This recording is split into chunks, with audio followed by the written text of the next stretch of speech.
You are listening to the U.S. of N.A. by Nation Beer, a series of stories about the people and places from every corner of the country who are helping fuel the N.A. beer movement. If you like this episode, please add us to your library in Apple Podcast, Spotify, or wherever you prefer to listen. For more great N.A. stories, including our many beer reviews, visit nationbeer.com. Are you a non-alcoholic beverage brand looking for help with growth? Then go to nation.beer to learn more about our digital marketing services. What can I get for you? Yeah, I'll do the guava sour. Guava sour? I think I'll do the Freedom Amber. You got it. So that was my friend Jack and I ordering some draft NAs in Go Brewing's Naperville taproom. While their suburban Chicago bar is just one element of what Go is building there, we'll get to that later, it's still a unique experience in the category. Wanting to experience it for ourselves, it's also where I sat down with Joe Chura, co-founder and CEO of Go. In some ways, Joe's company is a poster child for just how young the NA beer category still is. 2 years ago, the brewery was in his garage. For all intents and purposes, 2023 was their launch year. And this year, they sold more beer the first 3 days of January than they did the first 3 months of last year. And by the end of 2024, they'll probably have distribution across roughly a third of the country. I've heard some people say we're in the early innings of the NA beer movement. With stories like these, I don't know. Sometimes I think we might still be in batting practice. In our conversation, Joe shares a bit about his background and how he started the company and why it's so personal to him. Among the employees I got a chance to meet on our tour was his brother, who's had his own journey with alcohol and sobriety. We spend the bulk of our time diving into what Joe views as the opportunity in front of him, and more broadly, for the category at large. He describes his brewery as an innovation platform, and how a channel like e-commerce lets them experiment with new styles before making bigger bets through retail channels.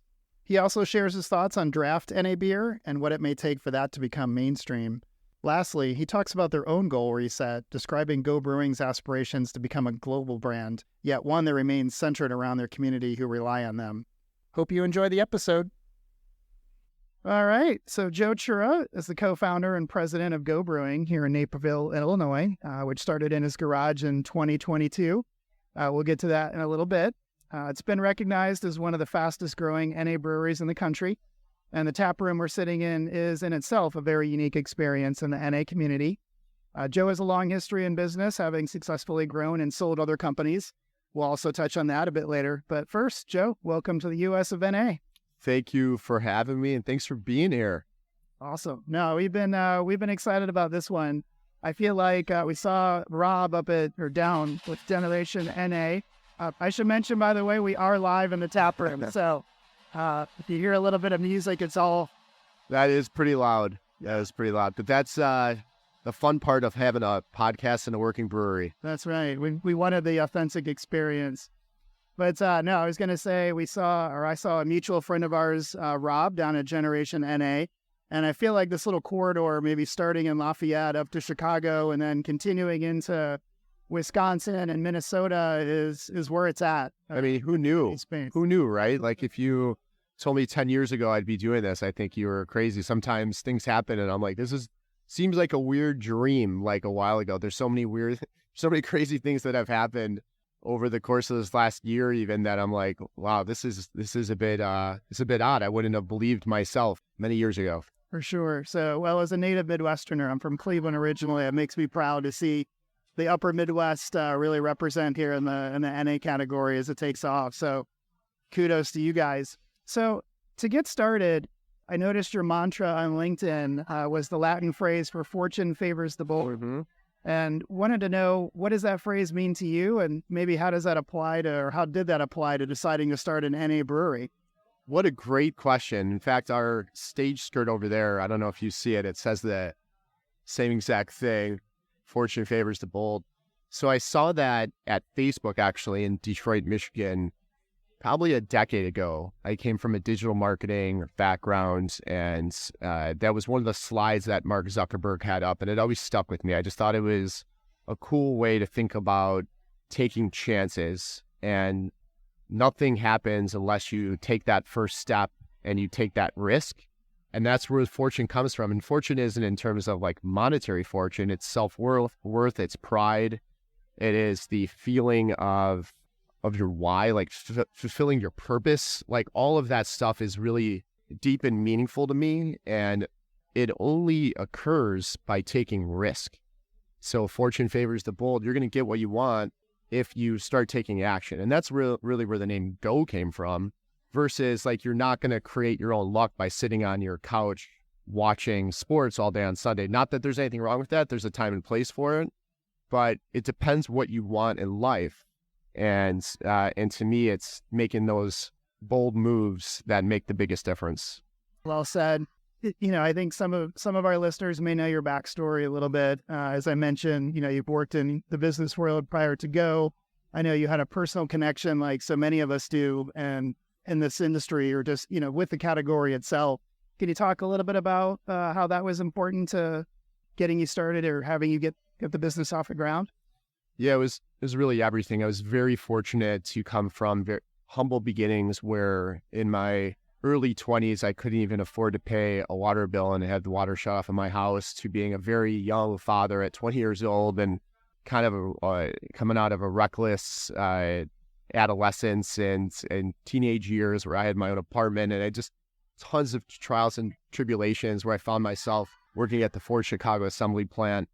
And I knew I had a couple options: to quit and not do much with my life, or to take that as a stepping stone into an opportunity. And luckily I chose the latter and worked my way up at the Ford plants in between reading textbooks as the Ford Tauruses would roll at 72 cars an hour down the line, and found myself just working up my way through Ford Motor Company in the early 2000s, where the internet was starting to become a thing, and was really passionate about that. Well, along that journey, built a digital marketing company and a software company, and obsessively focused on product and the consumer.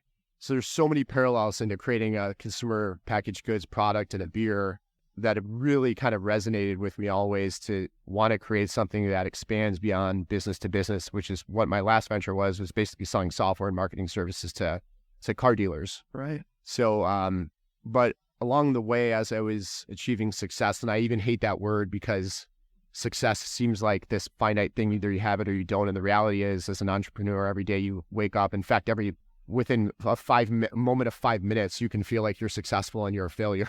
And it happens every day to me still. I'm the smartest person in the world. And 5 minutes later, I'm like, I am the biggest idiot. Why did I do this? And I think that's healthy. And I heard a while ago, I'm going on a little bit of a tangent here, that if you're an Olympic athlete, you're training for the Olympics, 30% of your training should suck. And you should be like, I don't belong here. 30% should be like, man, I am ready for this. And 30% should be in the middle.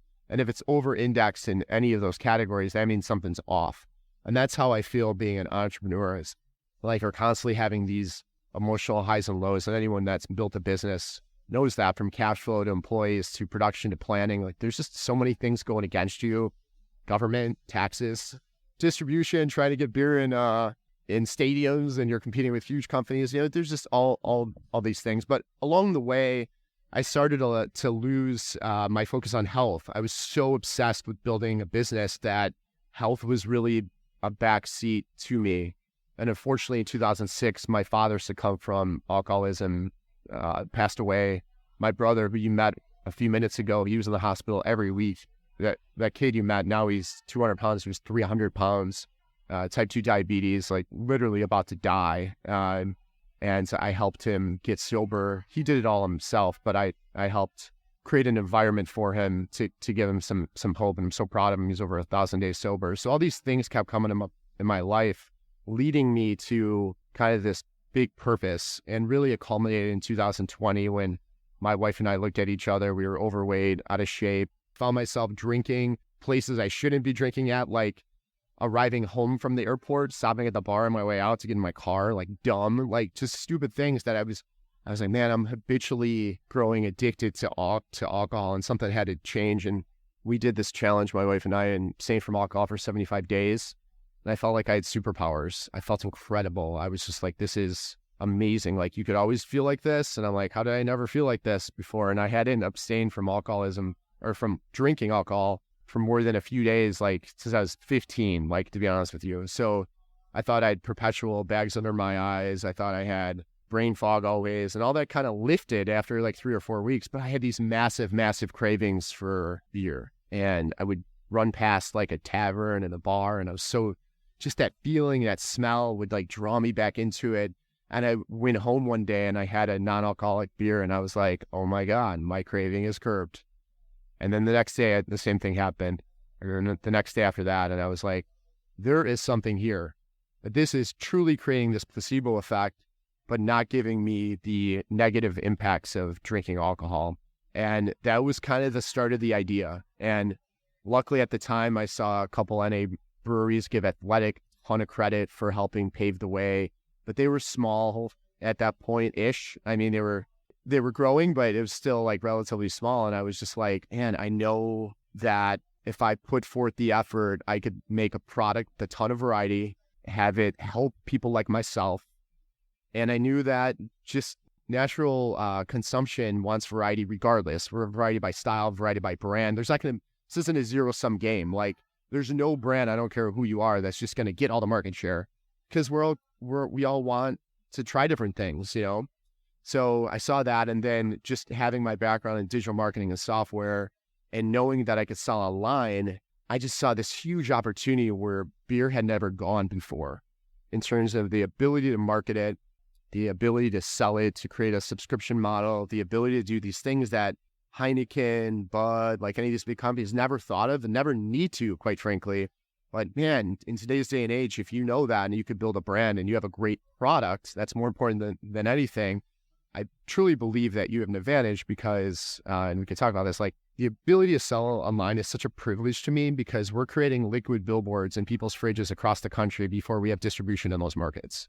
So people literally are a walking poster child, and their fridges are like, you open them and you're like, oh, what's that? And it's this beautiful discovery moment for all of us where we walk into an aisle in a grocery store and there's not only like certain products we've never had, there's a category of products that exists that didn't 2 years ago.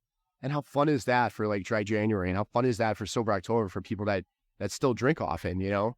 And when you look at the cohort of people that don't drink, now you have this category that is meant for them, but also applicable to all of society. It is amazing just the growth of the category and how things have changed so dramatically. And you know, as we were talking about before, it's still a very new and novel idea for many people. And, you know, maybe the one refrigerator at a time, folks like yourself are converting people into the category or helping them discover the category for sure. One of the things I wanted to go into, so you mentioned digital marketing as your background, which is a background I have as well. I'm imagining that the quantitative side of your brain was very helpful in getting into into the brewing side and understanding what people want. And you guys certainly have a very experimental, I think, mindset here. I mean, I know with the double IPA, which, you know, Rob told us the story yesterday. So for our listeners, that was the previous episode of how that, you know, started with a conversation between the two of you. You have all the sours, which I think is still mind blowing for many people that any beer can do that. And, you know, your beta series, which was, you know, part of our first experience with the brand. Is that something that you see as core to the Go Brewing brand, or is that maybe partially because you're still in these early stages and trying to figure out, you know, what you want to focus on? Or it's a great question, and I have to give Rob a ton of kudos. Rob reminds me of my early days in the automotive space where I had a few car dealers that I would go to and I would get their opinion on things. I would test different software with them. And it was because of those car dealers that really helped us create a platform where we were successful. And then that really led to us exploding as a company and going from 3 employees to 800 within a few years. And I look at folks like Rob who have this expertise. Think about his shop, right? All he's looking at is NA beverages all day long. You cannot help but overhear conversations. You cannot help but overhear discussions on packaging and what styles are hitting and what are people starting to talk about more and the Delta 9 products he has and all of this stuff. So I'd be a moron not to ask someone like him, hey, Rob, what's been popular, right? It's like, and some of this stuff is like so inherently obvious to me, but someone as knowledgeable as him just to even ask that question. And the first thing he said to me is, if it's a double IPA, it'll sell. So what did I do? I'm not a genius. I went home, I went back here, I go to our brewery, I'm like, we got to make a double IPA.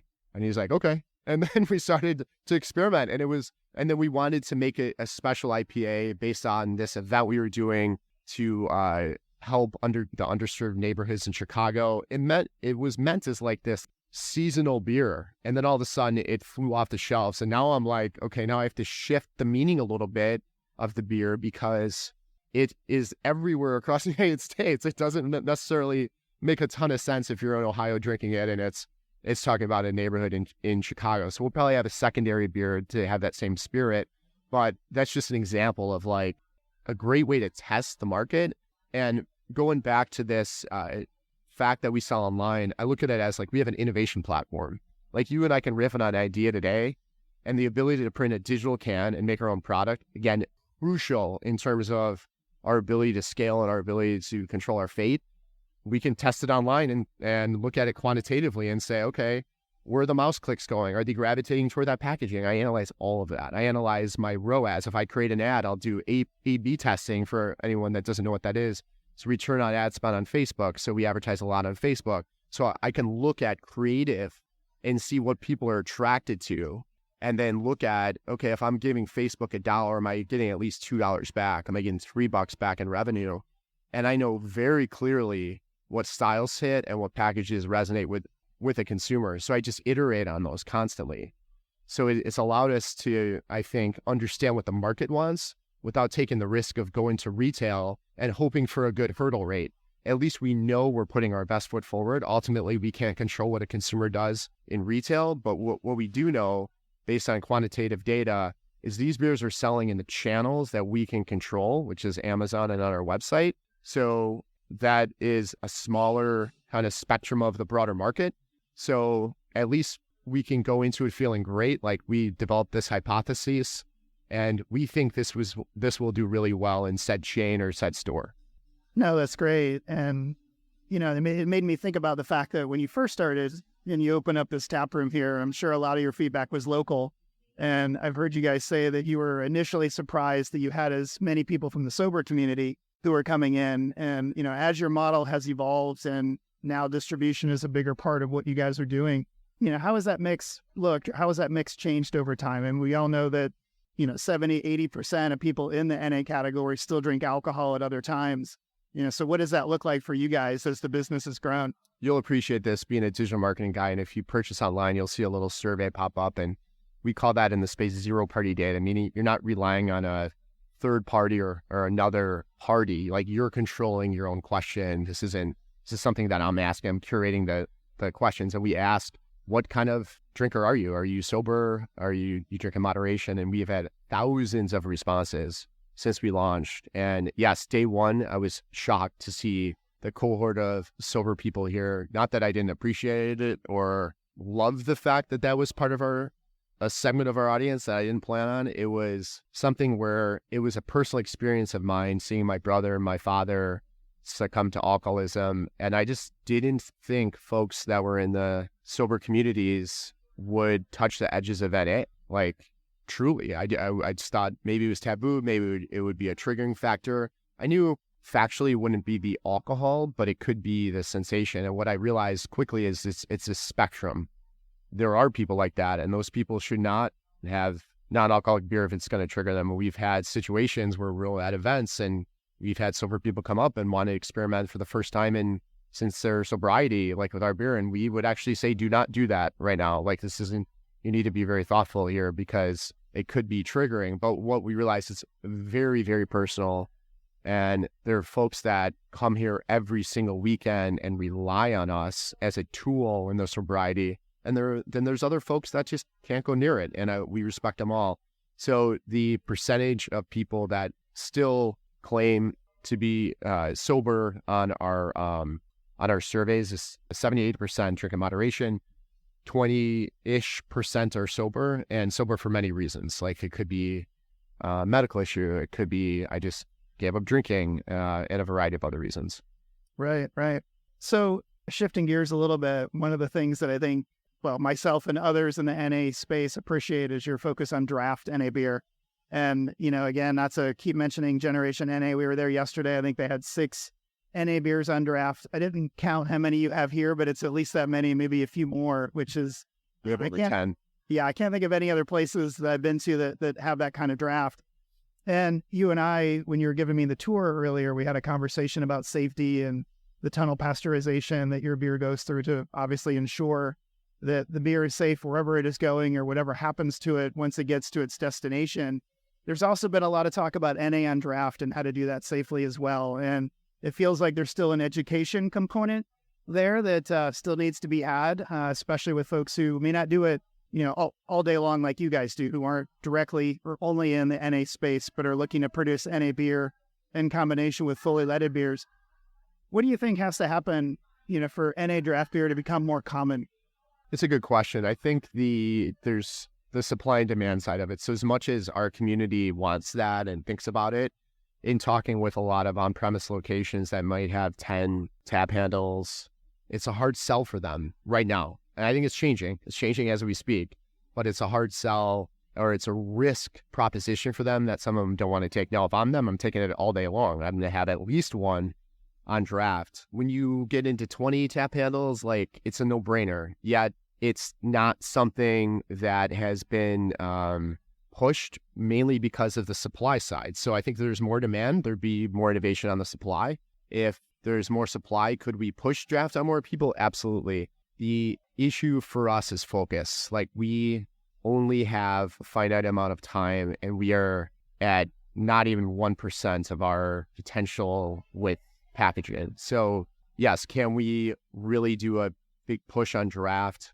Yes, but it comes with the challenges right now, and I think athletics is starting to do this, and that's great. And if we see the demand, we'll certainly go that way. There's nothing from a technical reason that we can't do it. You do want to flash pasteurize. You obviously can't put a keg in a tunnel, which is what we have here.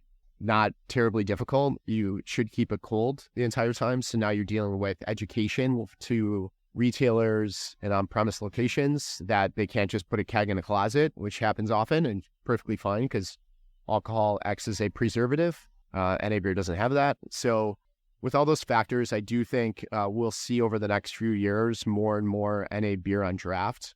And I'm really excited for that, and we're going to be ready for it. It's just like right now that if we had to go down a lane, when we get those requests, we'll fulfill them, but we're not doing a hard push towards them. So that's a good segue. You mentioned you're just at the beginning of your potential. And on a previous episode, we talked about how in places like Germany, NA is it's more table stakes. It's not really a new area. It's something that brewers there have done for a while. I think estimates are that, most brewers in a lot of European countries like Germany are already doing it NA. It's maybe 10% of the market. Here, it's obviously much smaller, but growing quickly. I mean, what do you see as the ceiling for the category? And obviously time frame plays a role here. So let's say maybe in the next 5 to 10 years, what do you think it could be? Incremental. It's hard for me to put a number on where it can go. I don't think there is a ceiling. I think there's this interesting thing happening where, I'll just give you an example. So yesterday in our tap room, if anyone ever heard of the organization F3 is a fitness group. It's mainly men, but there's female divisions popping up of this, and they meet in the mornings, and it's like this really nice fellowship of folks. And this guy comes in here, and they're all over the U.S., but there happens to be like 5 in Naperville, 5 different groups. There's a few in the surrounding suburbs, so they're all over Chicago. Anyway, he comes in here, he's at the bar, and it's his first time here, and he's in F3 Plainfield, which is in city adjacent to us. And he goes, I just keep hearing about Go Brewing, and everyone that I want to have beer with is drinking non-alcoholic beer now, and none of them are drinking. And I feel like I need to change my habits because I'm watching all these other folks drink less, and I don't have anyone to drink with. Those were his words to me yesterday, and he's having a draft beer at the bar. So that is what's happening, right? You are seeing for the first time NA beer and NA beverages to be very not only acceptable, but cool. It is not I'm in the corner, I'm having a no duels. Are you okay? Is everything okay with this person? That moment is long gone. This is discovery. I'm proud of this. Have you heard of this brand? Have you heard of this style? Just see what they're doing. Try this. And all of a sudden, the results of these folks not waking up with hangovers, many of them having families, and getting that betterment and taking them to a more positive place in their life and achieving their goals in a different way. And they're seeing that, and they're noticing they're not missing much. And that isn't going to be this linear thing. It's going to compound and compound and compound. And that's why the CAGR is expected to be so significant, because it's not like, oh yeah, there's going to be 10 more people and 10 more people. No, it's going to go 10 to 20 to 40 to 80. That's excitement. So how do we create beverages, not rest on our laurels and say, okay, this is just the NA beer and we're just going to come out with different styles. It's how do we create innovation off of this? Like, how do we create adaptogenic beers? Like, we were one of the first to have ashwagandha and L-theanine in a gluten-free beverage, right? Like, and that kind of stuff I think is there because people also want some function. Some people want an altering effect, because let's face it, like, life is hard sometimes. You just want to be able to chill. You're going to want that feeling in some cases. So I think for all those reasons and more, because we produce our own product, I think it's given us a strategic advantage to be able to produce and get a little bit ahead of the market and try different things, to your point earlier. Some will work, some won't work. We'll get some wins, some losses, but that's the whole fun of it. Absolutely. We noticed too, I think, in your packaging, and I think even when you guys were starting out, you talked a lot about you wanted to be known as one of the best beers or best breweries in the Midwest, whether it had alcohol in the beer or not. And certainly you guys are, if not there, you're well on your way. But at this point, are you looking a little bit broader now than just the Midwest? I mean, you mentioned 9 states. So yeah, we think we know the answer to this question already, but I'd love to hear kind of how that's evolved and what you're thinking about now. Well, first, thank you for the compliment. I mean, it means a ton to us. We came in this space for all intents and purposes in 2023 when we launched, and have learned a ton and love this community. But 6 months ago, the Midwest was clearly like swap for planet. we in our pitch decks and my LinkedIn profile, it's like our mission is to make the best beer on the planet, because we feel like this is a global brand. But to be a global brand, you really have to start with your parking lot, which where we're at, right? We to your point earlier, like, this was our marketing was like, hey, drive past us, we're by a brewery. Then it expanded to, oh, we're in Chicago, and now expanded to we're in Ohio, and now it's becoming a national brand very quickly, and we're extremely proud of that. And having channels like Amazon, we're super proud to say this. I don't know if this is public or people pay attention to this stuff, but we're the number one. We have 2 of the number 1 NA SKUs on Amazon. And that just gives us the confidence to know that the market is there for us as a brand and as the style. And again, it comes down to product quality. You could have the coolest looking can in the world, but if the product quality isn't there, it doesn't matter. But that really kind of helped us expand. But I'm a firm believer that, like, we're not going to go so broad to go delivering beers all over the world until we really take care of where we're at and focus on that and expand in a smart way. Otherwise, you're going to spend so much money trying to reach so many people, versus like where we're at, we're very blessed to be able to be in these markets, and we're going to take care of them, and we're going to do what we said, and we're going to grow from there. Oh, that's fantastic. So, obviously I'll come back to your business background a little bit, as we were talking about earlier. And, you've exited successfully 2 other companies that you sold to Cars.com, I think was it 2018? Yep. Which was kind of a precursor, at least a few years before you started Go.